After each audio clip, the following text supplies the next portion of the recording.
Lie number 25, you need to find God's perfect will for your life.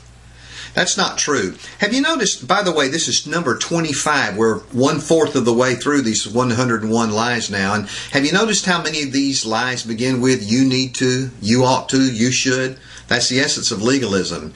You need to find God's perfect will for your life. Well, there the burden is back on you to find something, isn't it? That's not grace. That is legalism at its core. The truth is, you don't need to find God's will for your life. The will of God for your life is Jesus Christ. Because Christ is your life, and in Him you live and move and exist, God's will be made known to you through the walk that you have with Jesus Christ.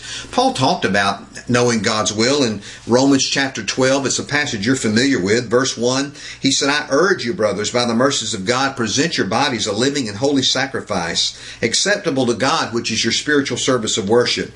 And don't be conformed to this world, but be transformed by the renewing of your mind, so that you may prove what the will of God is, that which is good and acceptable and perfect. Paul says it's very simple, really, to prove God's will for your life, and that is you just present yourself to Him.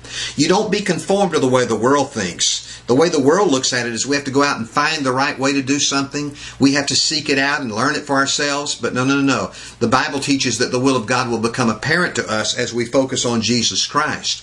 God's responsibility is to make His will known to you and through you. You don't have to find it. It is revealed. Let your focus be not finding the will of God for your life, but let your focus be Jesus Christ. And as you focus on Jesus Christ, the will of God for you will be made manifest in you and through you. Don't be filled with anxiety over missing God's will. It's not up to you to keep yourself in the center of God's will. It's God's responsibility to do that. That's why it's called grace. And He'll do exactly that. So the idea then that you need to find God's perfect will for your life, that's a lie.